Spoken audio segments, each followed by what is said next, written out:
Crunch! Boy! Boy! Set! Set!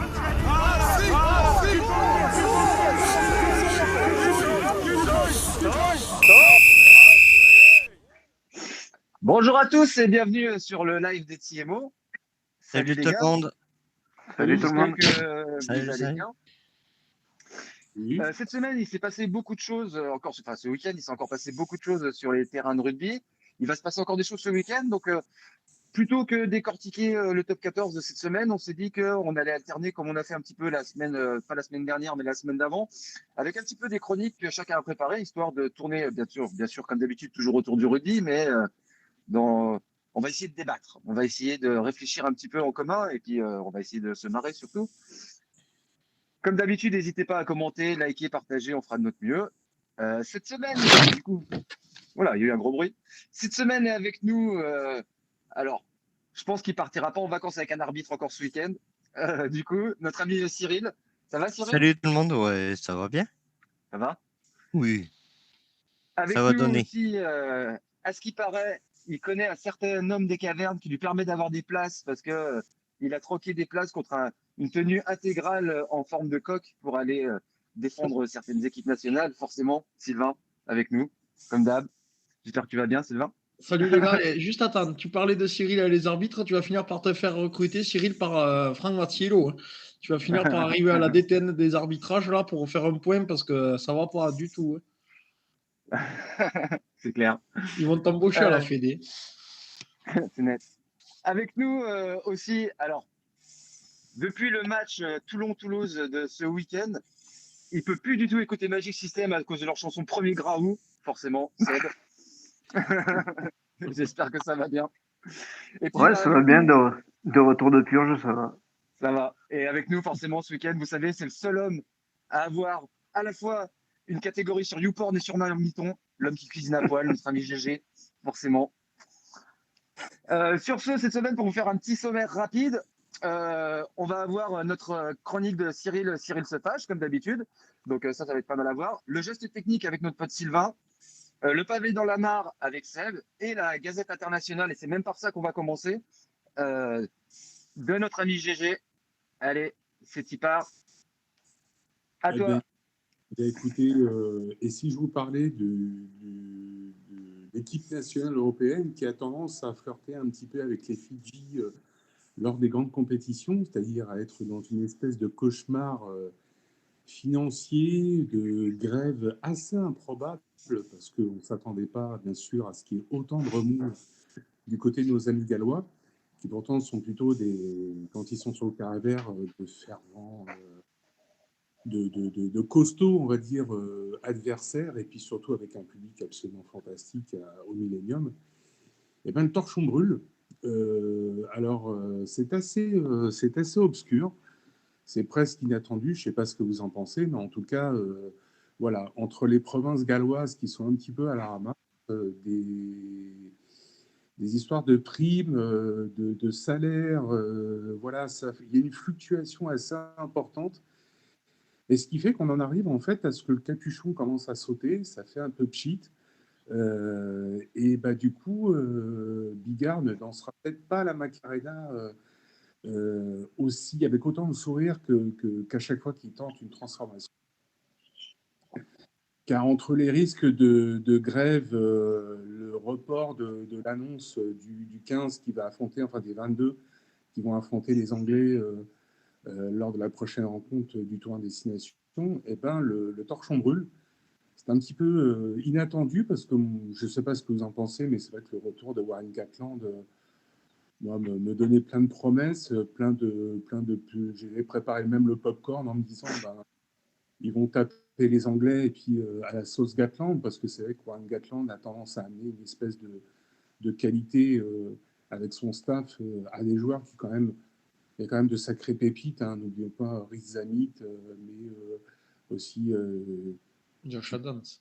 Oui, voilà, entre autres. Mais donc je suis un petit peu surpris. Le torchon brûle. Bon, les choses s'arrangent un petit peu. Mais on est au bord du gouffre. Donc je voulais vous demander, ce que vous en pensez un petit peu, parce que c'est un petit peu c'est pas la chute du Faucon Noir, mais c'est la chute Des Diables Rouges. ouais, voilà, des Diables Rouges. Et ça, bon, moi, ça rend un petit peu triste. Et j'espère surtout que World Rugby va pas tirer son épingle, sa très mauvaise épingle du jeu, en se disant, bah, tiens, puisque les Gallois sont à 2 doigts de taper un forfait avant la fin du tour de destination, pourquoi on ne le remplacerait pas par la Géorgie pendant une saison si ça se passe pas bien? Alors, ça vient pas de me traverser l'esprit, mais c'est ce que j'avais prévu de vous balancer en plein live. C'est une petite surprise, donc j'aimerais savoir ce que vous en pensez de cette espèce de déliquescence de cette nation qui a quand même pris une sacrée rouste contre les Écossais, qui ont été juste extraordinaires, qui leur ont marché dessus. Et ça s'annonce pas bien contre les Anglais, quoi. Je les vois pas faire quelque chose, malheureusement. Ça risque de profiter aux Anglais aussi. Vas-y, Sylvain. Ouais, juste pour préciser un peu tes propos, c'est vrai que c'est un peu perturbant hein, cette histoire avec le Pays de Galles là. En fait, il faut surtout remettre dans le contexte que c'est les joueurs qui sont dans l'incertitude en fait par rapport aux contrats fédéraux. Donc voilà, pour situer rapidement, il y a des joueurs qui ont 36 ans qui se demandent s'ils vont être encore avec la fédération. Donc bon, on peut comprendre que non. Des joueurs qui ont 25 ans et qui ont des projets familiaux et tout ça, ça devient plus compliqué d'être dans les clous et de savoir comment ils peuvent envisager leur avenir, puisqu'ils sont dans l'incertitude la plus totale par rapport à leur fédération. Donc voilà pourquoi il y avait une menace de grève, voilà pourquoi il y avait une menace de boycott sur le match face à l'Angleterre. Alors après, il y a eu tous les sons de cloche, mais cet après-midi, ça s'est visiblement décanté en faveur que le match va se tenir. Donc, pour le moment, il n'y a pas toutes les compos qui sont sortis côté gallois, mais les Anglais, oui. Après, vu le très mauvais début de tournoi que font les Gallois, je pense vraiment que là, c'est le match de la peur plus que notre, parce que s'ils perdent celui-là contre l'ennemi anglais, je pense que Gatland ou pas Gatland, ça risque d'être la goutte d'eau qui va faire exploser le Millennium Cardiff. Donc, j'espère d'un côté une victoire galloise, mais je redoute malheureusement que les Anglais leur roulent dessus parce que justement, ils ont pas pu préparer, je pense, sereinement ce match. Il y avait un documentaire Netflix qui était en train d'être tourné durant le Six Nations. Les Gallois ont demandé à ce que Netflix quitte les vestiaires, qu'il n'y ait plus de caméras qui suivent les négociations et tout ça. Donc, c'était vraiment, voilà, il fallait que ce qu'ils avaient à se dire, ça se dise dans le vestiaire et ça sorte pas du vestiaire. Donc, bon, on commence à y voir un peu plus clair, mais d'un côté, on peut que comprendre l'attitude des Gallois qui sont dans l'incertitude totale d'avoir besoin de clarté par rapport à leur fédération, quoi, tout simplement. Surtout que déjà, c'est pas très clair chez eux, parce que dans l'équipe, ils sont 50 à s'appeler David et 50 à s'appeler Jones. Alors déjà, c'est pas très clair dans les lancements et tout ça. C'est un peu. Enfin bon. Non, c'est quand même malheureux ce qui leur arrive. Ça va, elle était facile. Ça a été facile. Ah ouais, ça va. Je vous ai dit, je suis pas très en forme aujourd'hui. C'est Euh, terrible. non, non, après, c'est dramatique ce qui leur arrive, mais par contre, ça fait quand même quelques temps que ça leur pendait au nez, qu'ils savaient aussi, enfin, que la fédération galloise s'inquiétait en fait déjà du manque, comment dire, du manque d'effectifs, parce que quand même le Pays de Galles n'est pas un pays hyper extensible avec beaucoup, enfin une grosse population de joueurs, et ils n'ont pas su faire ce qu'il fallait au bon moment pour pouvoir justement garder ces joueurs-là et les mettre en sécurité, quoi. Enfin en sécurité au sens large du terme. Vas-y, Gégé, excuse-moi. Je vais me permettre de rajouter une chose, parce qu'en fait, ce que tu dis, c'est très juste. Le problème des provinces galloises, c'est qu'elles ne sont pas mises en valeur. Elles ne sont pas mises en avant. Elles sont soit inscrites à des compétitions, on va dire, quasi secondaires. Bon, elles ont été un petit peu déplacées au fur et à mesure des décennies. Là, dans cette superbe EPCR Cup ou World League BIS, ou je ne sais pas comment on pourrait l'appeler, elles reprennent un petit peu de la verbe. Il en est de même au football, où pendant très longtemps, il était question de faire un championnat gallois et que ces équipes ne participent pas, on va dire, au championnat, on va dire, des îles britanniques. Ils sont toujours un petit peu mis en warning, alors qu'on a quand même eu des générations de joueurs gallois, mais juste impressionnantes, pardon.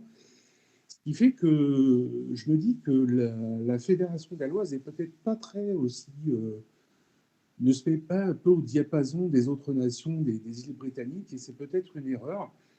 Là, le prix risque de se payer très très cher. J'espère juste que World Rugby ne va pas mettre son nez là-dedans et faire du sale, quoi, parce que je n'imagine pas un tournoi destination sans les Gallois, quoi. C'est quand même une équipe absolument légendaire.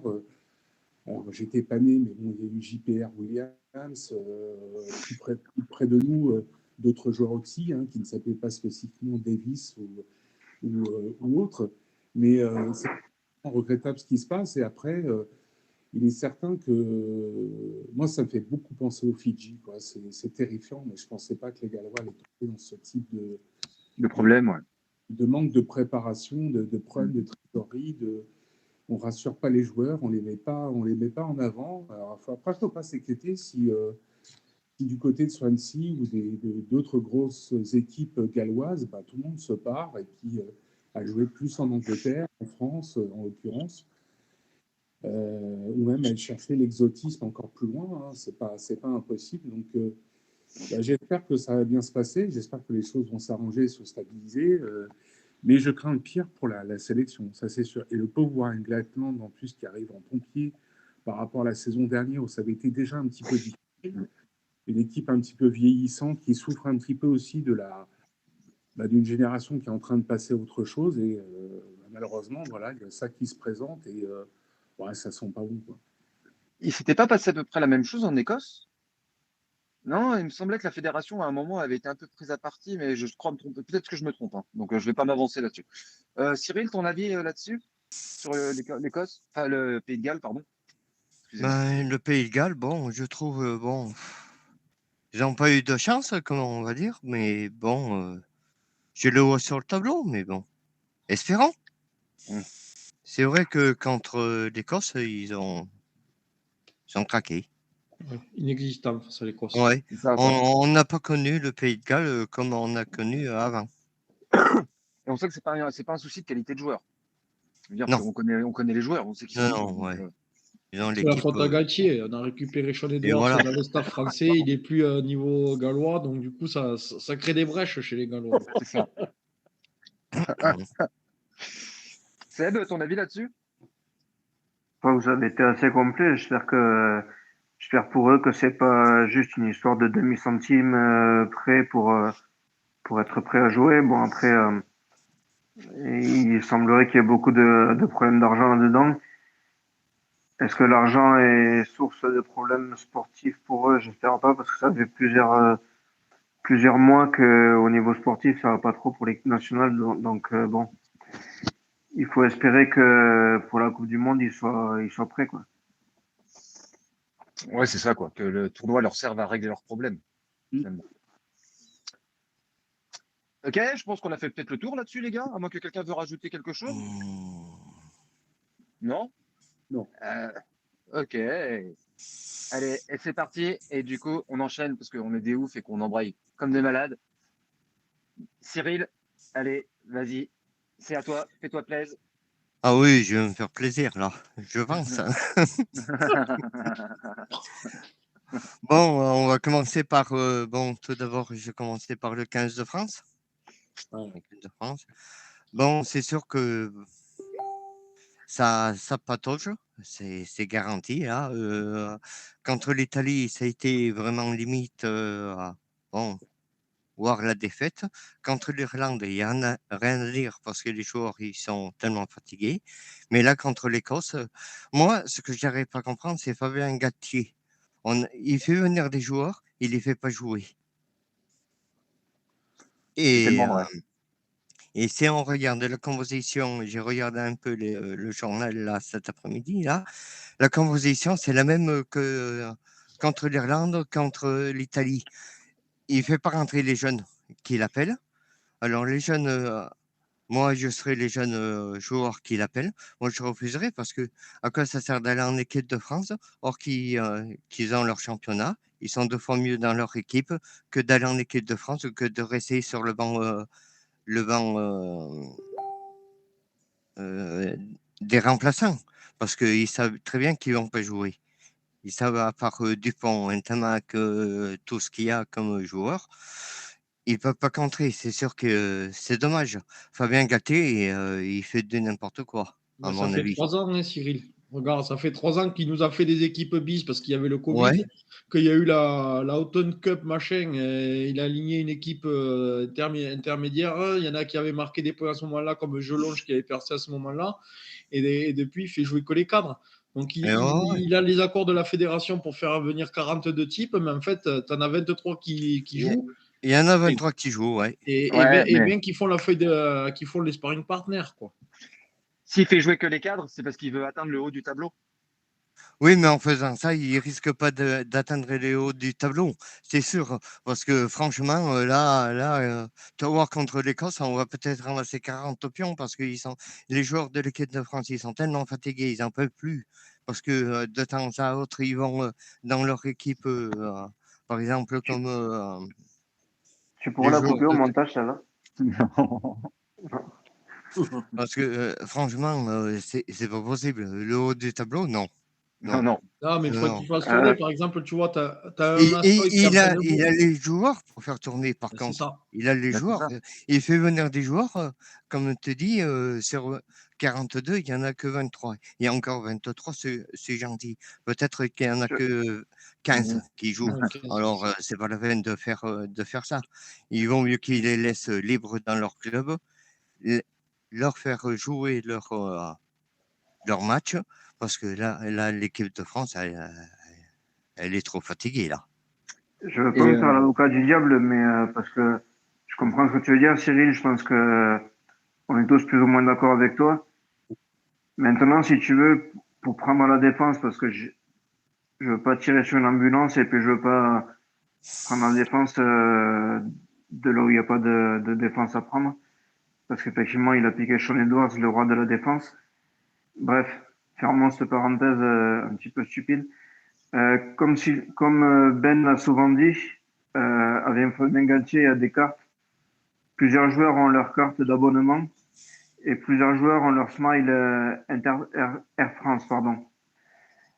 Maintenant, je pense que le principe de Galtier, bon principe ou mauvais principe, chacun en jugera et le meilleur juge sera la finale de la Coupe du Monde, gagnée ou perdue. C'est le seul endroit où il y aura la vérité, comme je dis tout le temps. C'est que comme l'a précisé Sylvain l'autre fois, ou je pense que c'est Sylvain qui l'a dit, il veut arriver à la Coupe du Monde avec une certaine moyenne d'âge pour les joueurs, avec une certaine moyenne de sélection, et ça, il n'en demandera pas. c'est un homme de statistiques. Après, ouais, c'est un nombre de statistiques. Après, le truc aussi, c'est que je pense qu'il veut se faire une équipe type, entre guillemets, sachant que, heureusement ou malheureusement, dans son équipe type, c'est juste une parenthèse encore, mais dans son équipe type, il y avait Vakatawa sur lequel il a dû tirer un trait.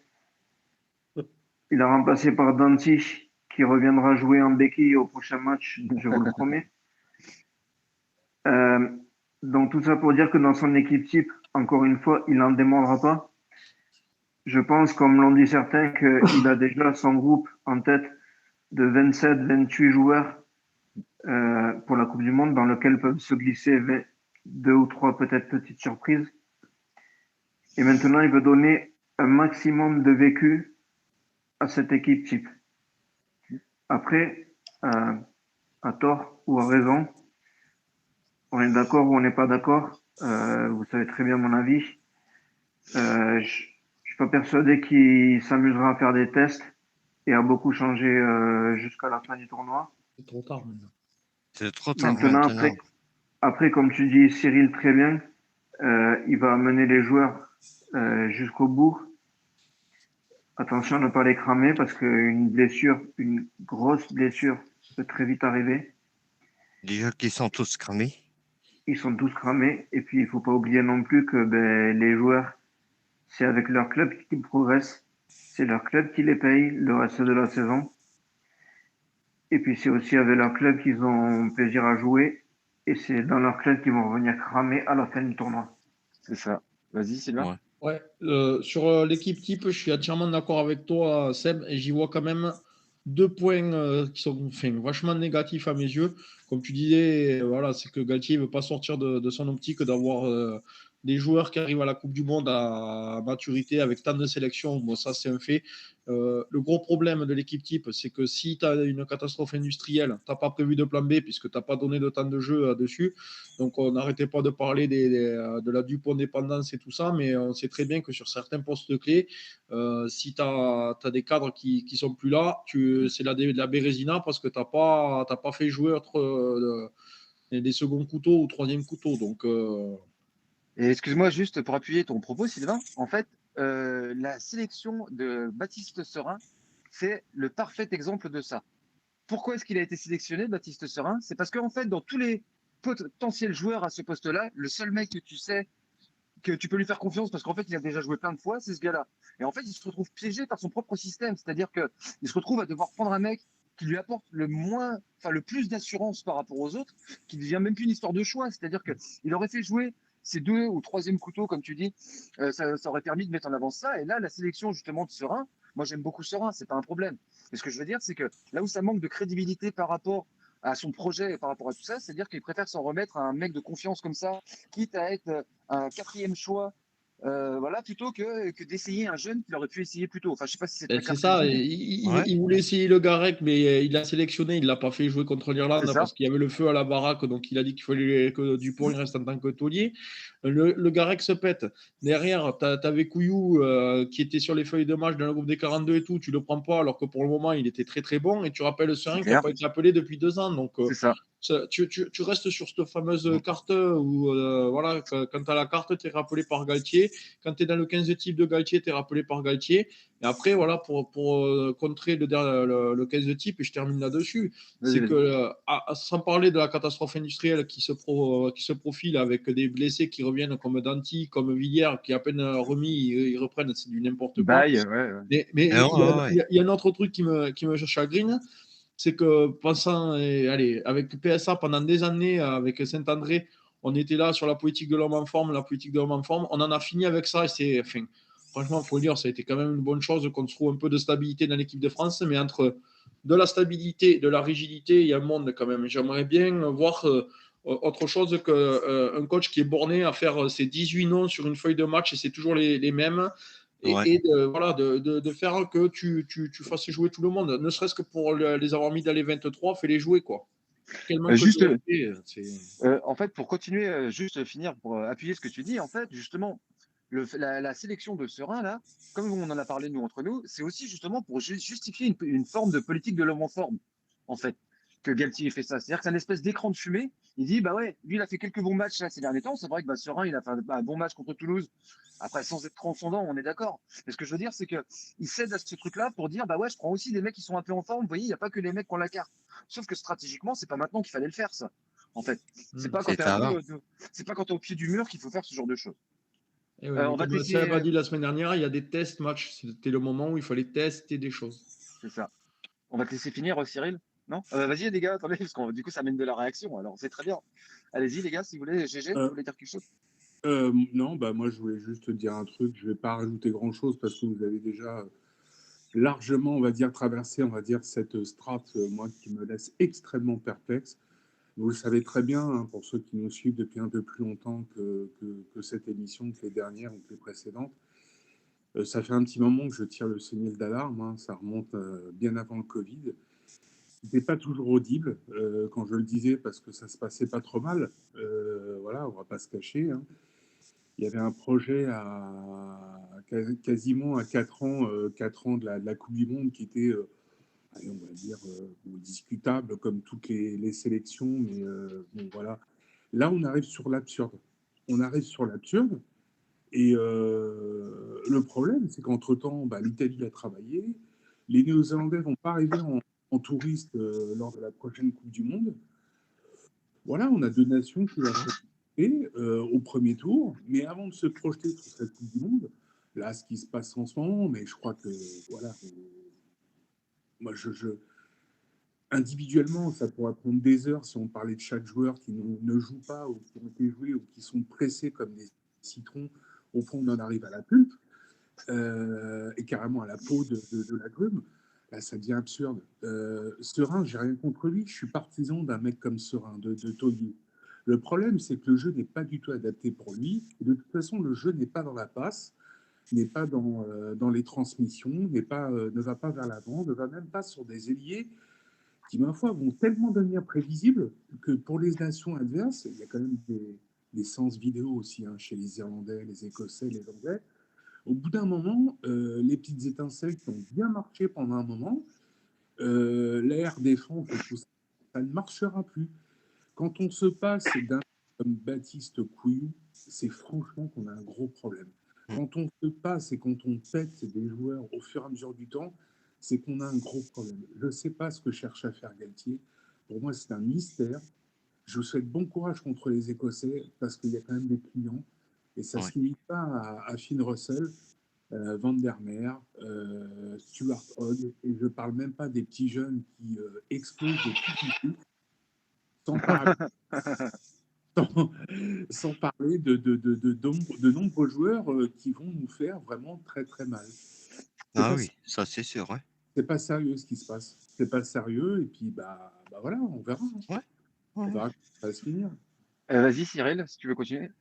Moi, contre l'Écosse, moi, à mon avis, moi, et ça serait moi, je ferais rentrer en première mi-temps ou en deuxième mi-temps les jeunes pour voir, laisser les cadres de côté un peu pour voir ce que ça donne. Tout ça, c'est en perdu pour perdre le tournoi. C'est la seule chance Ouais. Bah ouais, c'est ça. C'est pour moi. quitte à ce que ce soit perdu, Leur autant laisser essayer, quoi. la chance. Mm. Et pourquoi pas? Ouais, t'as raison. Foutu pour foutu, bon, à mon avis. Vas-y, GG. Non, mais c'est juste, non pas pour conclure, mais je voulais juste rajouter un truc. Faut arrêter de penser qu'on est la meilleure nation du monde, quoi. Voilà, Mais non, mais faut juste le prouver, il faut essayer d'avancer, de continuer à travailler pour avoir un certain lien avec ce qui a déjà été fait par le passé et ne pas casser une espèce de dynamique en pensant que la seule chose qui était à faire les derniers mois, c'était de battre le record des victoires consécutives, quoi. Il y a d'autres choses à faire, il y a d'autres choses à créer, je trouve ça lamentable. non, mais en fait, pour juste aussi pareil finir vite fait, en fait, ce qui est énervant là-dedans dans la situation, c'est que tu sais, on a l'impression que c'est une voiture qui est lancée contre un mur, enfin, tu vois, et que le mec, tu lui dis, on va se prendre le mur. Je te le dis, et si tu freines pas, on va se prendre le mur. Et qu'une fois arrivé dans le mur, il dit, ah putain, ça fait mal le mur. Ben là, c'est un peu ça, quoi. C'est-à-dire qu'on sentait que les mecs, ils étaient fatigués, on sentait qu'ils n'avaient pas fait tourner. Même si on peut comprendre, c'est une histoire d'ossature, de tout ça, c'est pas judicieux de pas avoir essayé des mecs. Non, mais, enfin, C'est tu pas vois, ça, Ben. Ça c'est ce que nous, on sait tous. Rappelle-toi, on était sur la fameuse série de 14 victoires consécutives. oui, Il mais n'y oui, avait que ça qui comptait. Comme mais oui, si oui, on on est allait d'accord. arriver de rester invaincu pendant 2 ans. Non, mais on est C'était le d'accord. seul truc qui comptait. On est complètement d'accord. Et c'est pour ça que je dis ça. C'est-à-dire que nous, en tant qu'observateurs, on le savait. C'est-à-dire que en tant qu'observateur extérieur, on le voyait bien que le système arrive à une forme de limite. C'est-à-dire que pourquoi est-ce que nous, en tant qu'observateurs lambda, qui connaissons ce qu'on y connaît au rugby, c'est-à-dire chacun à notre niveau, mais on arrive à sentir ce truc-là. Et pourquoi est-ce que Galtier, lui, il n'a pas eu le feeling, et avec toute son équipe, de dire, putain, si on a un problème sur des mecs, on va se retrouver comme des cons. Et finalement, c'est ce qui se passe. Pardon pour la vulgarité, je m'en excuse. Mais il y a de ça. En fait, c'est ça qui est un peu énervant là-dedans, dans cette situation-là, quoi. Enfin, je trouve. Ouais. Vas-y, Seb. Ouais, je vais encore faire mon faillot avec Galtier. Putain, si j'ai pas des places après, j'y connais rien. En fait, la fameuse série de victoires dont vient de parler Sylvain, c'est aussi pour acquérir déjà, comme je parle depuis tout à l'heure, un vécu pour le groupe. Et c'est aussi pour avoir un vécu et comme il a réussi à donner un état d'esprit de vainqueur et la capacité de retourner certaines situations que des fois, il y a quelque temps, on était dans des défaites encourageantes. Là, on a été souvent dans des victoires, des fois, il faut le dire, comme Jérôme l'a souvent fait remarquer, dans des victoires décourageantes, dans des victoires assez ennuyantes. Mais c'était surtout des victoires. D'accord? Il y a eu des moments où on était mal embarqué et on a réussi à retourner les situations. Et je pense que sa fierté, c'est aussi d'avoir donné cet état d'esprit de vainqueur à ce groupe. Et peut-être que peut-être que ça pourrait être utile lors de la Coupe du Monde. C'est là où, comme tu as su dire, Ben, peut-être que cette défaite en Irlande, ça peut être salutaire pour l'avenir. Je tiens juste à dire, Seb, t'as changé depuis qu'il t'a donné ses lunettes, Fabien Galtier. Voilà, c'est tout. C'est tout. J'avais juste ça à dire.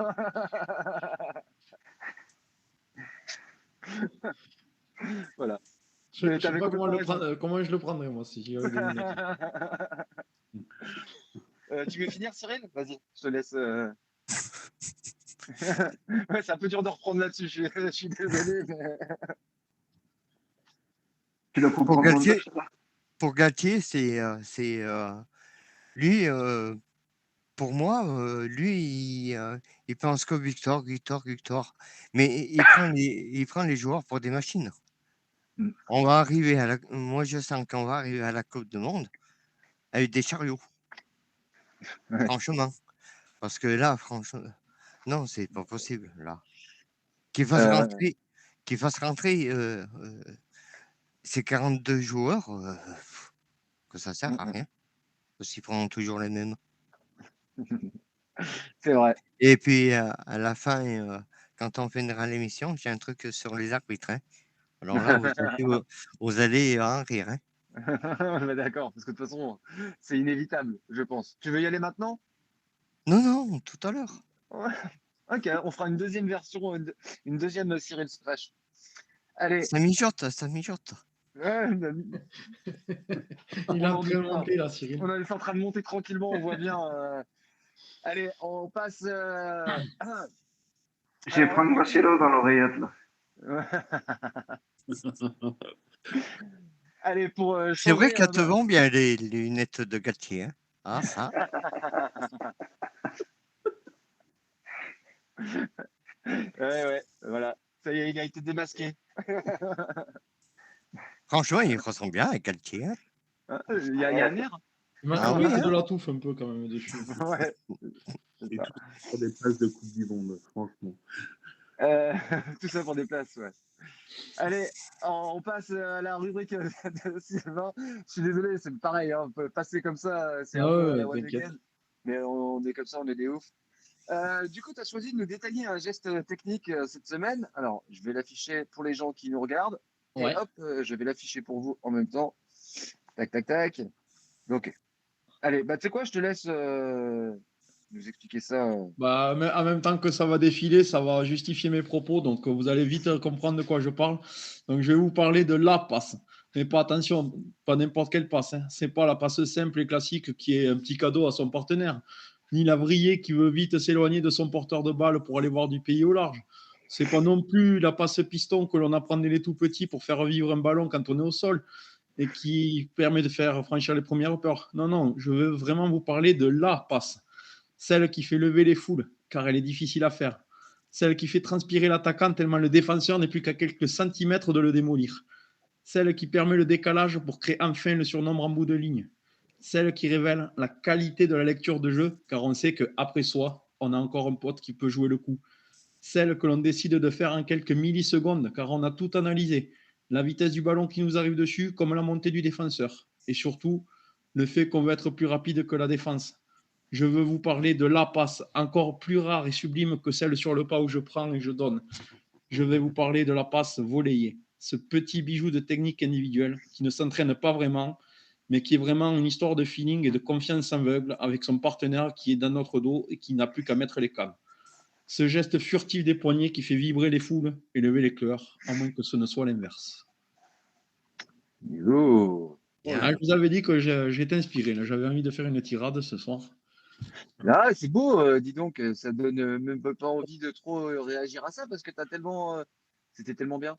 Après, voilà, juste par rapport à la vidéo, je peux la détailler à peu près de ce qui se passe. On a le centre qui met sur un talonneur, le talonneur qui écarte sur Richie Gray, deuxième ligne de son métier. Là, hop, et là, la petite volée de Richie Gray qui sent la pression du défenseur anglais qui transmet à son ailier. Donc, déjà, pour la beauté du geste, elle est sublime. mais en plus qu'elle soit réalisée par une deuxième ligne qui ne coffre pas le ballon et qui le fait vivre jusqu'en bout d'aile, c'est juste magnifique. Donc, s'il y a des coachs qui nous suivent, si vous avez des plans d'entraînement, des séquences de jeu, n'importe quoi qui permet de travailler la passe volleyée, je suis preneur. C'est un truc, je trouve ça magique, tellement on se demande comment c'est possible de pouvoir entraîner ça. C'est magnifique. Et c'est vrai que Après, l'action, elle est hyper belle. Richie Gray, il a travaillé ça quelque temps à Bonne École. Hein. Ouais. C'est Ouais, vrai. mais quand tu vois l'action de jeu, quoi, c'est un centre qui met un talon, qui fait une vissée de 15 mètres pour qu'un mec il finisse par volleyer pour l'ailier. L'action est superbe. Et il y avait une autre vidéo, peut-être vous avez vu le match justement entre les Écossais et les Gallois. Il y a un essai en deuxième mi-temps des Gallois juste devant les poteaux écossais. Ils font une passe sur le pas, pareil, avec la petite volée qui finit de faire le décalage. On se serait cru aux grandes heures de Halfpenny qui arrivait lancé comme un frelon pour s'intercaler dans la ligne. Donc, c'est le petit geste qui fait. Moi, ça me fait lever du canapé. Quoi. Je vois ça, je suis oh là là, mais c'est énorme. Quoi. Ouais, c'est vrai Après, que ces actions, pour corroborer tes propos et les images que l'on voit et qu'on s'en lasse pas de voir, c'est juste pour dire que, comme on dit, c'est l'évolution du rugby, en fait, que ce genre de geste qu'on voyait pas faire à des talonneurs, à des secondes lignes dans les belles années où on a connu la Coupe latine, sur toi peut-être Sylvain, car je suis trop jeune.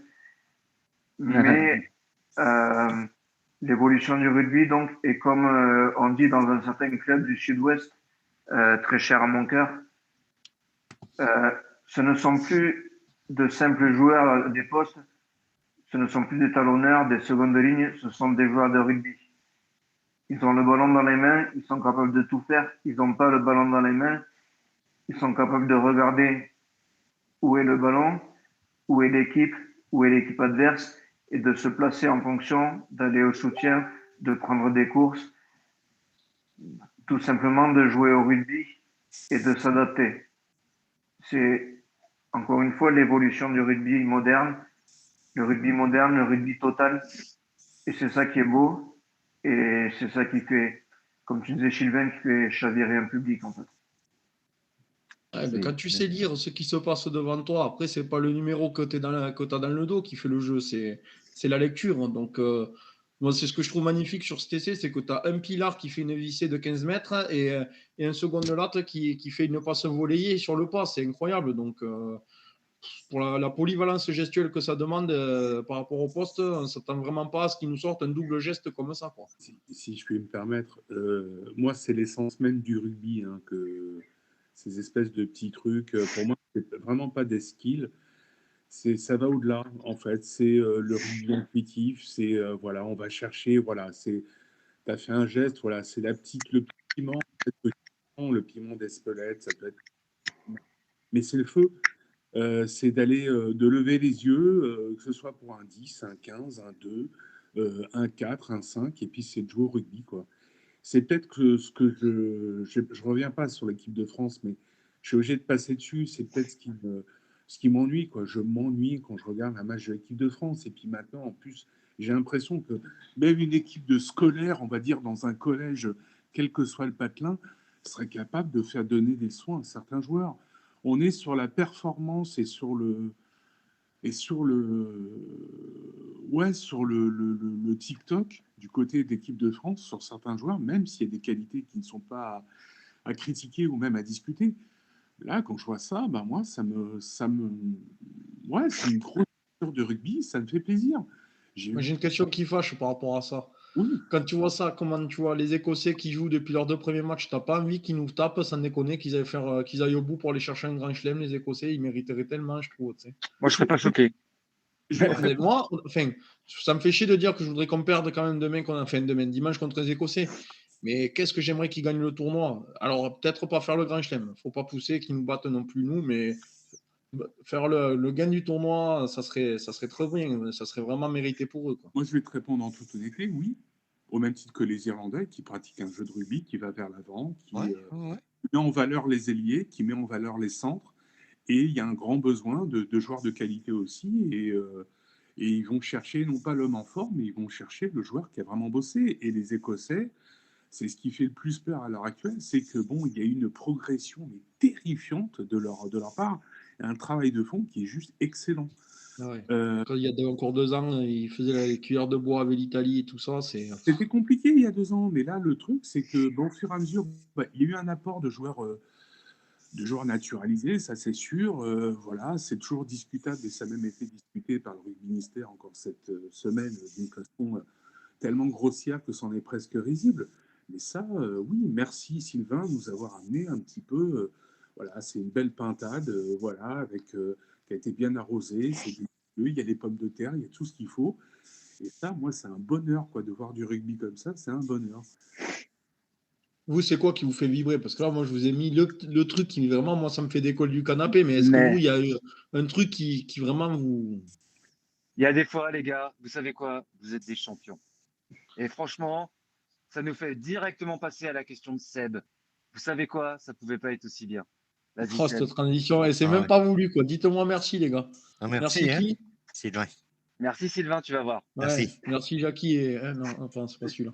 C'est pile poil ce que je me disais, en fait, la transition est toute trouvée. En fait, je me suis dit, bon, il y a 2 semaines à peu près, on a vu un match quand même relativement fabuleux entre l'Irlande et la France. Je sais pas ce que vous en pensez. Moi, je trouve que c'était un match, malgré la défaite, c'est un match super beau, un super match. Et là, ce week-end, on a vu une purge monumentale à Marseille entre le futur champion de France Toulon. Ouais. et le recordman des Brennus. Parce que bon, à voir la réaction de Toulon, ils avaient sûrement sorti un match fabuleux et ils vont sûrement être bientôt champions. Enfin bon, ça c'est pour la parenthèse. Et donc la question, c'est de savoir euh, qu'est-ce qui pour vous, qu'est-ce qui pour vous représente un beau match? Qu'est-ce qui vous fait vibrer sur votre canapé? À partir de quels critères vous vous dites, eh ben ça c'est un beau match, je me suis régalé. Aujourd'hui, j'ai vu un beau match. Alors, moi, je vais commencer à répondre rapidement, en fait. Mais d'abord, je vais commencer par une parenthèse. Voilà. Et à l'intention des supporters d'une certaine équipe rouge et noire Oh, qui ne porte pas de Toulouse. muguet sur eux. ouh, Vous gargarisez tout le temps d'être champion d'Europe et champion de France et tout. Vous oui. étonnez pas que tout le monde soit content de vous battre. C'est juste ça. Voilà. En fait, c'est tout. Parenthèse fermée. Tu C'est permets normal que les gens soient d'enchaîner, contents de Ben, vous du battre. coup, c'est pour répondre à Seb. Je vais Vas-y, prendre moi le je vais prisme répondre après. différemment. Tu vois, moi, qu'est-ce qui me fait vibrer quand je suis avec mes gamins au bord D'accord. du terrain? C'est l'agressivité positive, en fait, on va dire, une montée défensive où on fout de la pression. Tu vois, une belle montée en ligne et que tu en as un qui met un plaquage ou qui vient bloquer un porteur de balle, mais la belle montée collective, ça, j'adore. Ça, tu vois, c'est pas le plaquage où tu désintègres l'autre, mais vraiment le fait d'y aller ensemble, tu vois. Que tu mets une grosse pression défensive. Ça, c'est un truc, j'adore ça. Quand les équipes, c'est bien huilé, que c'est la défense qui prend le pas sur l'attaque, quoi. Alors, du coup, je vais me permettre de préciser ma question, de préciser mon propos. On va plutôt parler en termes de top 14 ou de scène internationale, parce que je comprends très bien que ce soit ta vision à toi en tant qu'éducateur pour les joueurs, pour les jeunes de ton niveau, ou que ce soit pour ceux qui suivent la Pro D2 ou ceux qui suivent la Fédérale 1 ou d'autres, les attentes seront différentes. Il y en a qui vont aimer quand il y a des bagarres générales à des tout petits niveaux, alors que c'est pas Mm. forcément ce que tu attends en top 14 ou en scène internationale. Et toi, tu vas avoir des attentes et des exigences différentes pour les petits de ton niveau. Donc C'est ça. peut-être on va se concentrer sur le top 14 et la scène internationale, qui est peut-être ce qui nous regarde le plus aujourd'hui sur l'émission, on va dire. Et ben, tu vois, moi, vu que sans trahir de secret, je connaissais la question avant, il n'y a pas de mystère. J'ai réfléchi à si je devais dire un élément qui fait qu'à la fin du match, je me dis, ouah, ce match, il a été bien ou il n'a pas été bien. Et en fait, je pense que c'est le suspense. Enfin, moi, pour moi. En tant que Ouais. Quand tu as un spectateur, match où il y a 30 points en fait, d'avance, c'est. en tant que spectateur, je pense que quand il n'y a pas Ouais. besoin d'avoir d'enjeu à la fin du match, en fait, mais le match en lui-même est un enjeu. Donc, je pense que quand c'est de la bataille à la fin, que tu vois que dans le temps additionnel, les autres, ils arrivent à revenir quasiment à la ligne. Je pense au match de Toulouse, en fait, tu vois, c'est-à-dire que ça aurait pu, si on prend les 20 dernières minutes du match, c'était un très bon match dans l'absolu. Parce qu'en fait, non, mais si, parce que à partir de la 70e, il a commencé à y avoir un peu de rebond, Retière qui a voulu traverser le terrain, l'envie de marquer le point du bonus. Et en fait, moi, si le match avait été tout dans ce rythme-là, c'est-à-dire que ça a amené du suspense parce que, Ouais, t'as voilà, d'enjeu. je pense que c'est à ce moment-là que je kiffe, vraiment. Si, en plus de ça, il y a des actions qui techniquement sont intéressantes quand tu aimes le rugby un peu plus pointu, c'est-à-dire par exemple de la précision dans le jeu au pied qui permet de faire une vraiment très belle passe, ou alors une action où tout le monde touche un peu la balle et qui du coup donne un sens vraiment commun à l'action dans le côté technique, je parle.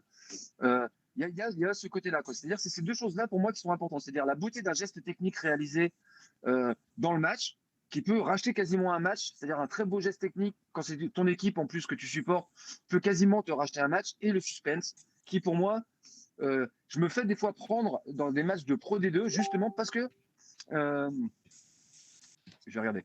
Parce que c'est ric-rac et que ça se joue à rien, quoi. C'est ça, parce qu'il y a ce côté-là, parce qu'il y a ce côté où tu sens qu'il y a une envie. Moi, j'aime bien les matchs quand ça déborde un peu sur le temps additionnel, parce qu'il y a un enjeu, qui n'est pas juste le fait de gagner un point de bonus, quoi. C'est-à-dire un enjeu vraiment où la victoire se joue à ce moment-là. Et je pense que moi, c'est ce qui me tient dans le rugby et enfin, c'est ce que j'aime dans le sport, c'est ce côté suspense, quoi. Et c'est Voilà. pour ça que justement la fédération, il y a quelques années en arrière, ils avaient mis en place le point de bonus défensif, quoi. Ouais. Pour qu'une équipe qui perde le match, même s'ils font l'effort on va dire, d'être dans le combat jusqu'au bout, eh ben, ils peuvent peut-être justement finir à moins de 5 points ou à 5 points, aller chercher ce défensif qui des fois, à la fin de la saison, te fait la différence parce que tu obtiens une place qualificative ou tu sauves ta saison pour un point. Donc, ça, c'est vrai que je suis assez d'accord avec toi. Ce petit piment que ça peut apporter sur les fins de match, c'est toujours sympa de voir voilà, des équipes qui lâchent pas le match et qui essayent de se remettre dans le bon sens pour aller chercher ce point, quoi. C'est exactement ça. Voilà. Moi, à titre personnel, je vais faire très bref. Vous savez que je suis un romantique. J'aime pas grand monde, mais je suis un romantique. Je parlerai du théâtre du rugby. Voilà. C'est un sport où il y a il peut se passer beaucoup de choses lors d'une rencontre. Et c'est très compliqué de sortir vraiment un geste ou une action, une interaction qui peut m'amener à avoir des frissons. Et je pense que voilà, ce que tu as présenté comme beau geste, Sylvain, j'associerais ça un peu à, voilà, à une espèce de coup de pied à suivre, suivi pour le coup, avec une cavalcade, on va dire, de tous les artisans qui font des essais. Non, t'es pas en train de nous dire que ton geste technique préféré, c'est le petit par-dessus de Jalibert, quand même. C'est plus subtil parce que, en fait, non, c'est bien plus subtil parce que je dirais presque, voilà, il y a des gestes qui sont prévisibles, il y a des gestes qui ne le sont pas. C'est un petit peu, j'ai grandi à une époque avec une Carlos nouvelle Spencer génération. qui passe entre les jambes. C'est un petit peu, voilà, c'est un petit peu du Carlos Spencer je sais pas, qui est même pas un funambule, je pense qu'il aime le ballon, il aime le jeu. Ouais. C'est un numéro 9 qui va être capable de prendre le ballon et puis de sortir un petit peu des cahiers de jeu qui sont vraiment à respecter, sinon, ma foi, c'est direction le banc des remplaçants et puis l'appareil photo pour prendre les collègues Voilà. jouer. Un petit dédicace à Monsieur Ramos. Et, Ah ouais. et qui a fait sa place depuis. Mais oui, ça va être ça. Ça va être un Baptiste Couillou lors de la tournée merguez au Japon qui va prendre le ballon à peine rentré, qui avait marqué un essai. Ça va être un coup de pied à suivre. Ça va être du dribbling. Ça va être voilà, ça va être des choses qui font que bah, parfois, même dans ton fauteuil, encore mieux dans le stade, si tu as la chance d'être au bon rendez-vous et puis au bon moment, bah, tu vas te lever quoi, et tu dis oh là là, oh là là là là, tu te dis que là tu serais incapable de commenter un match parce que tu partirais dans des espèces de un côté un peu comédia dell'arte. Voilà, ça me fait penser un petit peu à la chevauchée de Capuzzo contre les Gallois, les œufs qui pourtant étaient bien sereins, casse à Baptiste. Et Non, mais ce qui est beau dans ce geste, tu vois, là, pardon de te couper, Jean, mais sur la chevauchée de Capuzzo, il fait 60 mètres de course. C'est magnifique. Mais ce qui est splendide, c'est la lucidité qu'il a de remettre à l'intérieur pour Padovani qui vient terminer entre les perches. Parce que s'il aplatit un coin et la transformation elle est difficile, ils perdent le match. Alors que là, cette petite remise intérieure pour que son ailier il aille finir le coup entre les poteaux, tu te dis, mais c'est ça qui est magnifique. C'est que le gars, il fait 60 mètres, il a la lucidité de jouer collectif le coup jusqu'au bout, alors que c'est lui qui a fait 99,9% de l'action. C'est énorme. Et voilà, quel regret, je finirai sur ces quelques mots, quel regret de ne pas voir l'équipe de France jouer ainsi. Alors, il y a parfois il y a des petites des étincelles. Hein. Des étincelles, ce serait bien de dire que voilà, il n'y a pas d'étincelles du côté français, pas du tout. C'est juste qu'en fait, j'ai vraiment l'impression que c'est des concours de circonstances plutôt positifs depuis quelques années. Et le truc, c'est qu'à un moment ou à un autre, ça devient très prévisible. Et à côté de ça, il y a des déchets qui sont de pire en pire. Donc, monsieur Sean Edwards, voilà quoi, bisous. Hein. Moi, j'ai une petite question à vous poser. Alors, je fais une petite parenthèse là dans le sujet et tout, mais j'ai une petite question à vous poser. Est-ce que c'est pas aussi parfois un manque de courage de la part des joueurs de ne pas vouloir sortir du schéma qui leur est imposé? Est-ce que c'est parce qu'ils ont peur? Est-ce que c'est parce qu'en fait, on voit bien qu'ils sont muselés, certains joueurs qu'on a aimés parce que justement c'était un peu des feux follets et qui savaient être des facteurs X à des moments, on a l'impression qu'ils sont muselés dans le jeu. Je pense à Ntamak, qui a pourtant qui n'est pas un mauvais joueur. Voilà, il est quand même hyper muselé dans le système de jeu qu'impose Fabien Galtier. Et du coup, est-ce que c'est pas aussi, alors là c'est une question ouverte que je pose, hein, vous comprenez bien la façon, c'est un peu un pavé dans la mare aussi, je pourrais même mettre un pavé dans la mare, tiens. Comme si c'était une question de Seb. Oui, alors vive le Stade Toulousain. Bon. Je vais me permettre de prendre la parole, d'enchaîner, puis de vous la laisser par la suite. Je dirais oui, évidemment. Mais j'ai presque envie de dire, c'est pas trop de la faute du joueur, c'est plutôt une espèce de concept ou de contexte aussi. C'est terrible pour certains joueurs de l'équipe de France. J'ai l'impression qu'ils ont au pied, alors qu'il faudrait juste les laisser jouer au rugby, quoi. Je veux du rugby. Ouais, je veux du vrai. rugby. Il y en a parfois, mais je veux du rugby, je veux de la souplesse, je veux des envolées, je veux qu'ils soient libres. Alors parfois, c'est pas toujours possible d'imposer ce style de jeu lors d'un match, lors d'une grande rencontre, parce qu'il faut calculer, il faut être intelligent, que les joueurs lèvent un petit peu le menton, observent un petit peu les choses. J'ai vu tellement, pas simplement des 9 ou des 10, mais des centres faire des matchs époustouflants. Gabin Villiers, je vous le rappelle, au Stade de France, est allé chercher un ballon dans les mains de Thibaut, l'essai, et il est reparti dans l'autre sens à 2000 km/h. Le rugby, c'est aussi ça. C'est aussi des joueurs de 7 qui arrivent à traverser le Rubicon. C'est aussi des joueurs de 13, parce que c'est arrivé même dans les... C'était un phénomène. Alors lui, bon, bah voilà, c'est juste époustouflant. Au-delà de la vitesse, il y avait aussi les cadrages débordements qu'il faisait avec ses deux hanches. Et c'était presque troublant. Je ne parle pas de Williams, je ne parlerai pas aussi d'autres personnes. Bon, il y a eu des escrocs de presse qui ont traversé le Rubicon, mais dans le 7, il y en a eu des très très bons. Il y a un joueur qui est méconnu, qui s'appelle David Strettle, qui a fait de longues campagnes avec l'équipe d'Angleterre à 7, et pourtant c'est un très bon joueur de 15, qui a fait une fin de carrière absolument pépère d'ailleurs à ce sujet. Le jeu du rugby, c'est un jeu, ça va de l'avant, mais c'est pas statique. Pendant des années, j'ai vu l'équipe de France faire des transmissions de passes. J'avais l'impression de voir du rugby à 13 des années 70. Là, si on n'évolue pas, il n'y a pas de frisson. Donc moi, le frisson, Sébastien, et vous tous, chers amis, c'est un petit peu de voir des choses, quel que soit le maillot, mais c'est de voir quelque chose. C'est pas simplement l'Afrique du Sud, c'est pas simplement le Stade Toulousain, ça peut être le RCT, ça peut être l'équipe des Fidji. Non, quand même pas. J'en parle pas, mais... Pas le RCT, quand même. Mais peut-être pas tout le monde au RCT. Voilà. Si c'est tout. Ben, pour répondre à ta question, je pense qu'en fait, le plan, c'est pas le plan, mais le projet de jeu de Galtier montre les limites entre, pour les joueurs, la prise de risque et la prise d'initiative. Normalement, dans le rugby, enfin, surtout dans le jeu de mouvement, tu valorises la prise d'initiative. Tu demandes à ce que les joueurs tentent des trucs, ils essayent de faire des choses. Et là, tu te retrouves sur le plan de jeu où tu es sur les rails et du coup, la prise d'initiative se transforme en prise de risque puisqu'elle n'est pas maîtrisée et du coup, tu t'éloignes pas de ça. Enfin, je sais pas si tu vois un peu la nuance qu'il peut y avoir entre les Si, deux, mais je pense que ça répond à carrément. ta question de pourquoi les joueurs ne prennent pas de risques parce qu'on ne valorise pas la prise d'initiative.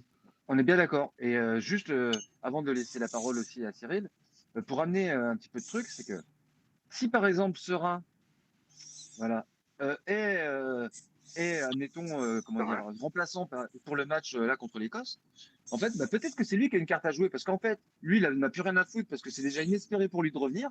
Justement, est-ce que le fait d'arriver et de faire le feu follet comme il sait le faire dans les matchs, est-ce que ça va pas du coup donner un autre éclairage sur son style de jeu? C'est-à-dire que lui, quand on a un peu rien à foutre, il sait qu'il n'a plus rien à perdre.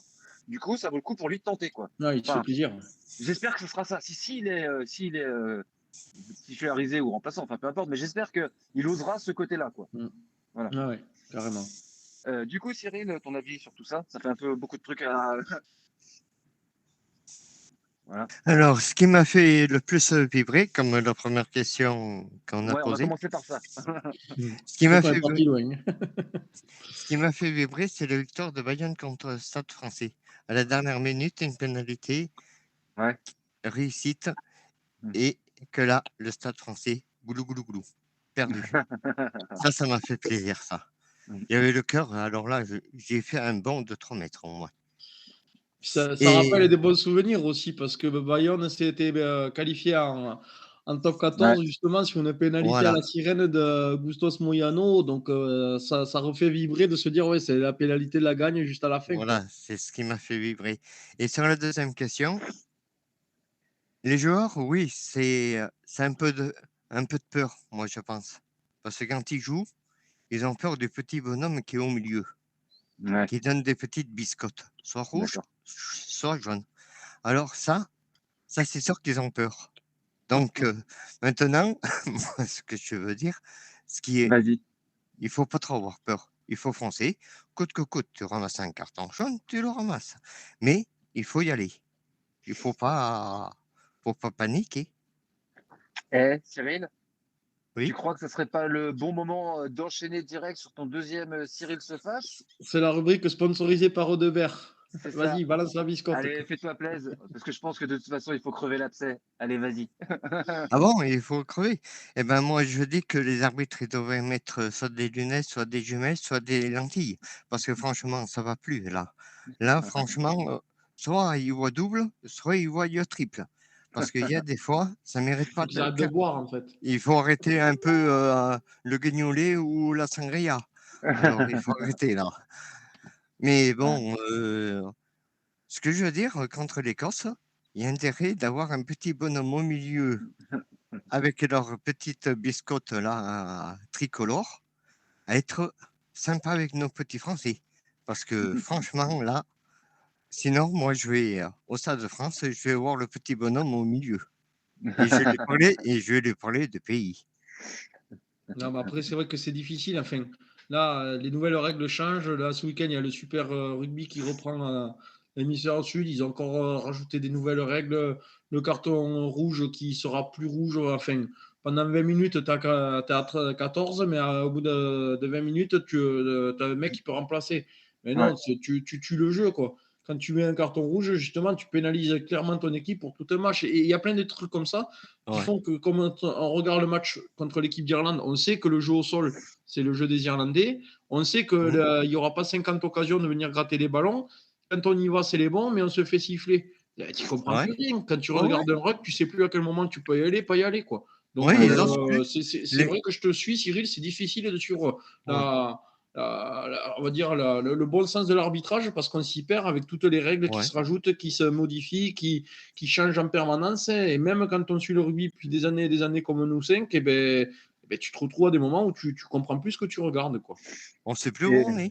C'est et, ça. moi, je tiens à dire quand même, je vais appuyer Cyril parce que je me plains pas forcément de l'arbitrage comme ça, mais là, le match Toulon-Toulouse, ça a été une sacrée purge.